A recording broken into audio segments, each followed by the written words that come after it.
ఇంగ్లాండ్పై first test మ్యాచ్లో బాల్తో పడ్డ మన టీమిండియా ఇప్పుడు రెండో టెస్ట్ మ్యాచ్ ఆడేందుకు సిద్ధమైంది. అండ్ సెకండ్ టెస్ట్ మ్యాచ్ ఫిబ్రవరి 2వ తేదీ నుండి వైజాగ్ వేదికగా జరగబోతుంది. సో ఈ టెస్ట్ మ్యాచ్లో అయితే మన టీమిండియాకు విజయం చాలా ఇంపార్టెంట్.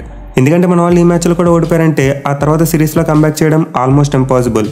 సో 5 టెస్ట్ మ్యాచ్ల సిరీస్లో 2-0తో కిందకి వెళ్ళిపోయి ఆ తర్వాత సిరీస్కి వెళ్ళడం అనేది చాలా అంటే చాలా రేర్ సినారియోస్లో చూస్తాం.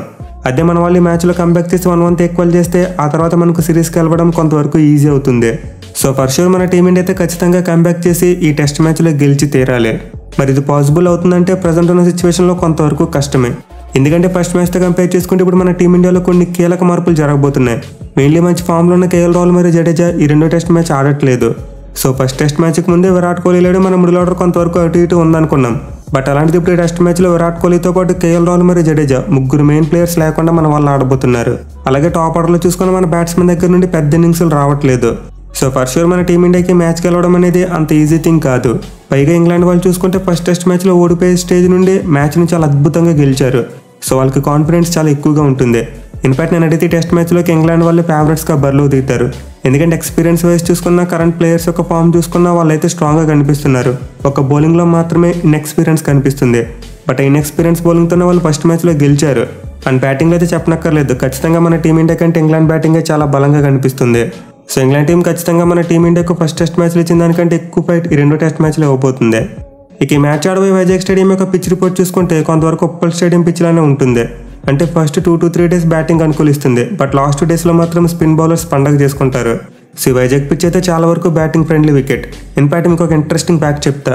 అదేంటంటే ఈ గ్రౌండ్లో ఇప్పటివరకు మొత్తం 2 టెస్ట్ మ్యాచ్లు మాత్రమే జరిగాయి. బట్ 2 టెస్ట్ మ్యాచ్ల్లో ఏకంగా 7 సెంచరీలు మరియు 9 హాఫ్ సెంచరీలు నమోదయ్యాయి. సో దీన్ని బట్టి అర్థం చేసుకోవచ్చు ఈ గ్రౌండ్ ఎంత బ్యాటింగ్ ఫ్రెండ్లీ వికెట్ అనేది. బట్ మన టిపికల్ ఇండియన్ పిచ్చెస్లోనే ఫస్ట్ 2 to 3 డేస్ బ్యాటింగ్ అనుకూలించిన ఆ తర్వాత మాత్రం స్పిన్నర్స్కు చాలా అనుకూలంగా మారుతుంది.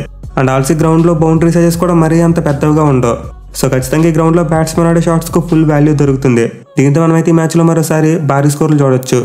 ఇక ఈ గ్రౌండ్ యొక్క స్టాట్స్ విషయానికి వస్తే ముందే చెప్పుకున్నాం, మొత్తం 2 టెస్ట్ మ్యాచ్లు జరిగాయి. అండ్ ఈ 2 మ్యాచ్ల్లో కూడా ఫస్ట్ బ్యాటింగ్ చేసిన టీమే గెలిచింది. అండ్ ఆల్సో 2 మ్యాచ్ల యావరేజ్ స్కోర్స్ చూసుకుంటే ఫస్ట్ ఇన్నింగ్స్లో 478 ఉంది. అండ్ సెకండ్ ఇన్నింగ్స్లో 343గా ఉంటే థర్డ్ ఇన్నింగ్స్ వచ్చేసరికి 263కి పడిపోయింది. ఇక చివరిగా ఫోర్త్ ఇన్నింగ్స్లో ఈ పిచ్ మీద యావరేజ్ స్కోర్ చూసుకుంటే కేవలం 174 మాత్రమే ఉంది. సో యావరేజ్ స్కోర్స్ బట్టి మనం క్లియర్గా చెప్పొచ్చు ఫస్ట్ ఇన్నింగ్స్లో బ్యాటింగ్ చేయడం ఎంత ఈజీగా ఉంటుందో ఫోర్త్ ఇన్నింగ్స్లో బ్యాటింగ్ చేయడం అంతకంటే ఎక్కువ డిఫికల్ట్గా ఉంటుంది. మెయిన్లీ మ్యాచ్లో అయితే టాస్ చాలా కీలకం కాబోతుంది. ఎందుకంటే ఈ గ్రౌండ్లో గెలిచిన 2 టెస్ట్ మ్యాచ్లో కూడా టాస్ గెలిచిన టీం ముందుగా బ్యాటింగ్ తీసుకుని మ్యాచ్లు గెలిచారు. అలాగే ఫస్ట్ మ్యాచ్లో చూసుకున్న టాస్ గెలిచి ముందుగా బ్యాటింగ్ తీసుకున్న ఇంగ్లాండ్ టీమే మ్యాచ్ గెలిచారు. సో మోస్ట్ లైక్లీ మరోసారి ముందుగా ఫస్ట్ బ్యాటింగ్ చేసిన టీంకే ఈ మ్యాచ్లో గెలిచే అవకాశాలు ఎక్కువగా ఉంటాయి. ఇక ఈ గ్రౌండ్లో మన వాళ్ళు ఆడిన 2 టెస్ట్ మ్యాచ్లు కూడా భారీ విజయాలు సాధించారు. 2016లో ఇంగ్లాండ్ మీద గెలిస్తే 2019లో సౌత్ ఆఫ్రికా మీద టెస్ట్ మ్యాచ్లు గెలిచారు. అండ్ 2 మ్యాచ్లు మన బ్యాట్స్మెన్ చాలా అంటే చాలా ఎక్కువ రన్స్ చేశారు. అలాగే మిగతా ఫార్మాట్స్లో చూసుకున్న మనకి వైజాగ్ గ్రౌండ్ చాలా వరకు అచ్చొచ్చింది. సో మన టీమిండియాలో ఉన్న చాలా మంది బ్యాట్స్మెన్కి వైజాగ్ పిచ్ మీద బ్యాటింగ్ చేయడం అంటే చాలా ఇష్టం. మెయిన్లీ మన కెప్టెన్ హిట్మెన్ అయితే ఈ గ్రౌండ్లో ఆడిన ఒకే ఒక టెస్ట్ మ్యాచ్లో 2 ఇన్నింగ్స్లో కూడా 2 సెంచరీలు చేశాడు. సో ఫర్ షూర్ మన టీమిండియాకి గ్రౌండ్లో చాలా మంచి మెమరీస్ ఉన్నాయి. అండ్ అన్ని కలిసి వస్తే మన వాళ్ళు ఈ మ్యాచ్లో గెలిచి కంబ్యాక్ చేసే అవకాశాలు కూడా చాలా పుష్కలంగా ఉన్నాయి. ఇక ఈ మ్యాచ్ యొక్క వెదర్ రిపోర్ట్ విషయానికి వస్తే వర్షం పడడానికి ఏమీ లేదు. మనమైతే రెయిన్ బ్రేక్స్ లేకుండా ఫుల్ మ్యాచ్ను కంప్లీట్గా చూడవచ్చు. ఇక టీమ్స్ విషయానికి వస్తే England team high on confidence. వాళ్ళు ఫస్ట్ టెస్ట్ మ్యాచ్లో ఓడిపోయే మ్యాచ్ను అనూహ్యంగా గెలుచుకున్నారు. మెయిన్గా టీం యొక్క బ్యాటింగ్ సెకండ్ ఇన్నింగ్స్ చూసుకున్నా, అలాగే బౌలింగ్ సెకండ్ ఇన్నింగ్స్ చూసుకున్నా 2 కూడా అదిరిపోయాయి. సో ఫస్ట్ ఇన్నింగ్స్లో డే 1లో వాళ్ళ బ్యాట్ బాల్ వర్కౌట్ కాలేదు. అలాగే బౌలింగ్ చూసుకున్న వాళ్ళకి ఫస్ట్ ఇన్నింగ్స్లో అస్సలు వర్కౌట్ కాలేదు. బట్ సెకండ్ ఇన్నింగ్స్ వచ్చేసరికి మాత్రం కంప్లీట్గా వాళ్ళు చాలా డిఫరెన్స్ చూపించారు. బ్యాటింగ్ అండ్ బౌలింగ్ రెండింటిలో కూడా అదిరిపోయే పెర్ఫార్మెన్స్ ఇచ్చారు. మెయిన్లీ సెకండ్ ఇన్నింగ్స్లో వాళ్ళ బ్యాటింగ్ వేరే లెవెల్. ఇండియాలో కూడా బ్యాట్ బాల్ వర్కౌట్ చేయగలమని నిరూపించారు. సో ఇంగ్లాండ్ టీం అయితే చాలా పాజిటివ్ క్రికెట్ ఆడుతున్నారు. బ్యాటింగ్లోనే కాకుండా బౌలింగ్లో కూడా మంచి ప్లానింగ్స్తో వచ్చి ఇండియా టీంను బాల్తో కొట్టిస్తున్నారు. అండ్ డామ్షూర్ వాళ్ళైతే ఈ మ్యాచ్లో కూడా బ్యాచ్ బాల్ అప్రోచ్ని ఖచ్చితంగా కంటిన్యూ చేస్తారు. సో ఇంగ్లాండ్ టీం దగ్గర చాలా మంచి బ్యాటింగ్ లైనప్ ఉంది. అట్ ది సేమ్ టైం వాళ్ళ బౌలింగ్ కూడా బాగా క్లిక్ అవుతుంది. ఈవెన్ జో రూట్ లాంటి ఒక బ్యాట్స్మెన్ కూడా వాళ్ళకి ఒక ఫ్రంట్ లైన్ స్పిన్ బౌలర్లో బౌలింగ్ చేస్తున్నాడు. సో ఫస్ట్ మ్యాచ్లో గెలిచిన తర్వాత all of the sudden England team చాలా డేంజరస్గా కనిపిస్తుంది. మెయిన్లీ బ్యాటింగ్ చేసినప్పుడు వాళ్ళ మైండ్ సెట్ చాలా అంటే చాలా క్లియర్గా ఉంది. ఎక్కడ కూడా మన టీమిండియా స్పిన్నర్స్ని సెటిల్ కానివ్వట్లేదు. కంటిన్యూస్గా స్వీప్, రివర్స్ స్వీప్ మరియు స్విచ్ ఇట్లాంటి షాట్స్ ఆడుతున్నారు. అలాగే ఆల్మోస్ట్ ప్రతి బాల్కు సింగిల్ తీసుకోవాలని ఇంటెన్షన్తో బ్యాటింగ్ చేస్తున్నారు. సో ఈ పాజిటివ్ అప్రోచ్ ఏదైతే ఉందో అది ఇంగ్లాండ్ టీంను ఫ్రంట్ ఫుట్ మీదకి తీసుకెళ్తుంది. At the same time India టీంను బ్యాక్ ఫుట్ మీదకి నెట్టేస్తుంది. అలాగే వాళ్ళ బౌలింగ్లో చూసుకున్న మరీ అటాకింగ్గా చేయట్లేదు, అలాగే మరీ డిఫెన్సివ్గా చేయట్లేదు. ఒక పద్ధతిగా ప్లానింగ్ వేసుకుని వచ్చి చేస్తున్నారు. మెయిన్లీ వాళ్ళ కెప్టెన్ బెన్ స్టోక్స్ని ఫీల్డ్ ప్లేస్మెంట్ విషయంలో చాలా మెచ్చుకోవాలి.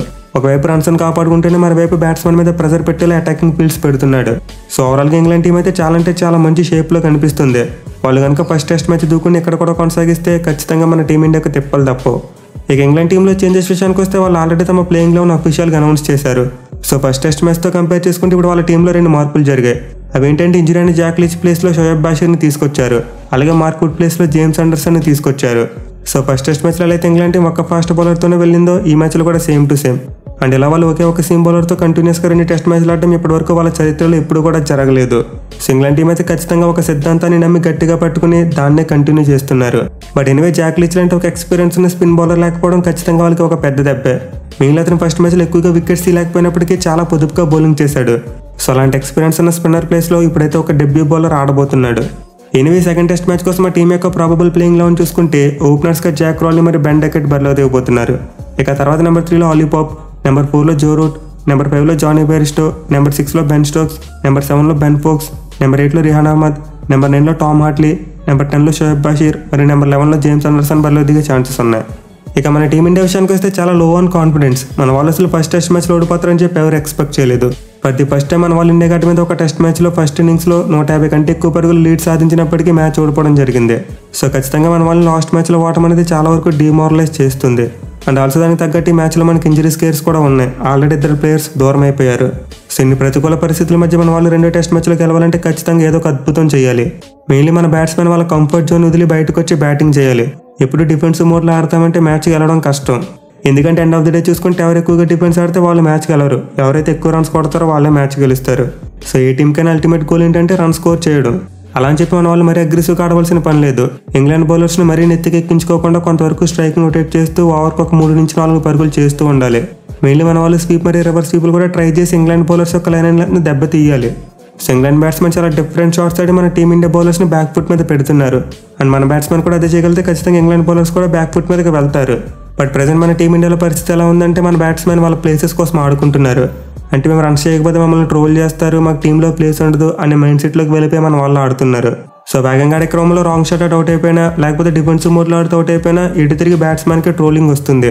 అండ్ దీనివల్ల మన బ్యాట్స్మెన్ చాలా వరకు కన్ఫ్యూజ్డ్ మైండ్ సెట్తో ఫియర్ ఆఫ్ ఫెయిల్యూర్తో ఆడుతున్నారు. ఈవెన్ బౌలింగ్లో చూసుకున్న మన టీం ఫస్ట్ మ్యాచ్లో డేలా పడినంత ఎప్పుడు కూడా డేలా పడలేదు. ఎందుకంటే మనకి 5 ఫ్రంట్ లైన్ బౌలర్స్ ఉన్నారు.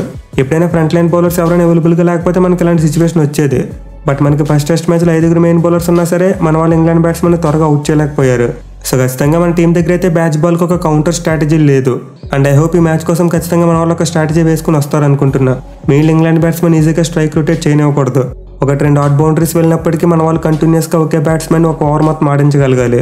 అప్పుడు మాత్రమే వికెట్ పడే ఛాన్సెస్ ఎక్కువగా పెరుగుతాయి. సో మన కెప్టెన్ డిఫెన్సివ్ ఫీల్డ్ ప్లేస్మెంట్స్ మానేయాలి. అలాగే మన బౌలర్స్ కూడా డిఫెన్సివ్ మైండ్ సెట్తో బౌలింగ్ చేయడం మానేయాలి. ఎప్పుడైతే మన వాళ్ళు బ్యాచ్ బాల్ని కౌంటర్ చేస్తే ఒక మంచి స్ట్రాటజీతో ఆడడం మొదలు పెడతారో అప్పుడు మాత్రమే మనకి మంచి పాజిటివ్ రిజల్ట్స్ వస్తాయి. ఇక మన టీంలో చేంజెస్ విషయానికి వస్తే ఆబ్వియస్లీ 3 మార్పులు జరిగే అవకాశం కనిపిస్తుంది. అండ్ వాటిలో ఫస్ట్ ఆబ్వియస్ చేంజ్ ఏంటంటే కేఎల్ రాహుల్ ప్లేస్లో ఒక బ్యాట్స్మెన్ టీంలోకి రావాలి. అండ్ ఇది అయితే సర్ఫరాజ్ ఖాన్ కావచ్చు లేకపోతే రజత్ పటిడార్ కావచ్చు. వీళ్ళిద్దరు ఎవరైనా సరే ప్లేయింగ్ లెవెన్లోకి వచ్చే అవకాశాలు ఉన్నాయి. మరి శుభ్మన్ గిల్ని పక్కన పెట్టి ఇద్దరు చేత డెబ్యూ చేయించారంటే చేయించకపోవచ్చు. సో నేనైతే మోస్ట్ లైక్లీ రజత్ పటిడార్ చేత డెబ్యూ చేస్తారనుకుంటున్నా. ఎందుకంటే అతను స్టార్టింగ్ నుండి స్క్వాడ్లో ఉన్నాడు. లేదు సర్ఫరాజ్ ఖాన్కి మంచి రిప్యుటేషన్ ఉంది, డొమెస్టిక్ క్రికెట్లో మంచి స్టాట్స్ ఉన్నాయి, అతని చేత డెబ్యూ చేయించాలనుకుంటే అతని చేతనే చేయించవచ్చు.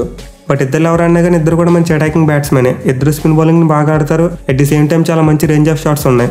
మెయిన్లీ సర్ఫరాజ్ ఖాన్ స్వీప్ మరియు రివర్స్ స్వీప్ చాలా అద్భుతంగా ఆడతాడు. ఇక జడేజా ప్లేస్లో most likely Washington Sundar playing లెవెన్లోకి వచ్చే అవకాశాలు ఉన్నాయి. అండ్ అతను కనుక ప్లేయింగ్ లెవెన్లోకి వస్తే మన బ్యాటింగ్ డెప్త్ అక్కడికి పోతే సేమ్ ఫస్ట్ మ్యాచ్లో ఉన్నట్టు ఉంటుంది.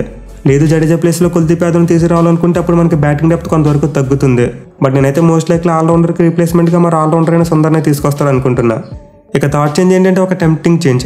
అదేంటంటే మన వాళ్ళు 4th స్పిన్నర్ కోసం వెళ్తారా లేదా అనేది.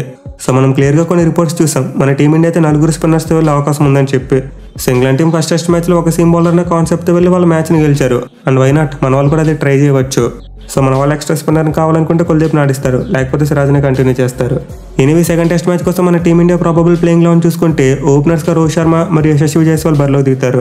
ఇక తర్వాత నెంబర్ 3లో శుభ్మన్ గిల్, నెంబర్ 4లో సర్ఫరాజ్ ఖాన్ ఆర్ రజత్ పటిడార్, నెంబర్ 5లో శ్రేయస్ అయ్యర్, నెంబర్ 6లో వాషింగ్టన్ సుందర్, నెంబర్ 7లో కేఎస్ భరత్, నెంబర్ 8లో అక్షర్ పటేల్, నెంబర్ 9లో రవిచంద్రన్ అశ్విన్, నెంబర్ 10లో కుల్దీప్ యాదవ్ ఆర్ సిరాజ్ మరియు నెంబర్ 11లో జస్ప్రీత్ బుమ్రా బరిలో దిగే ఛాన్సెస్ ఉన్నాయి.